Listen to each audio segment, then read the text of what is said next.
Hi, I'm Laura Flanders of The Laura Flanders Show. Watch every week on Free Speech TV, Link TV, YouTube, or if you're in New York, CUNY TV. Prefer to listen? Subscribe to the free podcast at lauraflanders.org. I end every week with a commentary. I call it the F word. Here's this week. 6 months into a global pandemic, the U.S. economy just took its most grievous hit on record, while Amazon, Apple, Google, and Facebook only added wealth. In just 3 months, April through June, so many workers were furloughed, laid off, or forced to work and school from home that the economy shriveled by 32.9%, or almost a third, while Amazon's share price rose by half and Facebook's growth rate approached 60%. If we think inequality was bad before COVID-19, it's about to get a whole lot worse as more small and mid-sized companies tank and the biggest soak up what's left. What does massively consolidated power look like? We already know. A congressional antitrust committee has been investigating the big tech firms for a year, and recently members laid out their findings while tongue-lashing the chief execs. When Facebook fancied purchasing Instagram, we discovered the company threatened to clone and ruin its online competitor if its owners held out. Seeking to dominate the diaper market, Amazon bled $200 million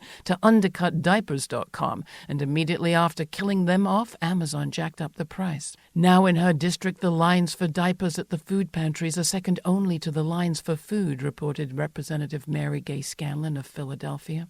That's what it looks like when we let a few shake down, strangle, and extort our economy. But those aren't management tactics, they're mob rule, and now is the moment we take on the mob or perish.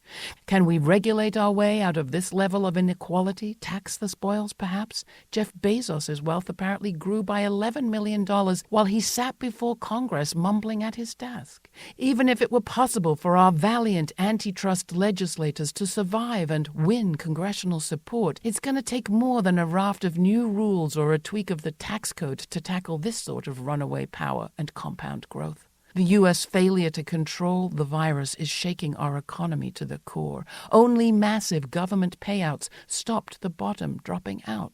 Those payouts are expiring. If the behemoths are where the money is, why not take them over in the public interest? Make the big four into public utilities and use the revenues to house and heal people and create a more democratic economy while we're at it.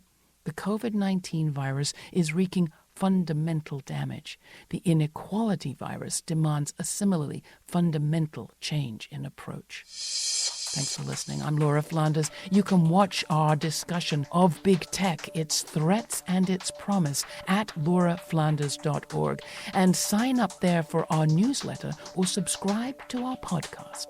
Thanks.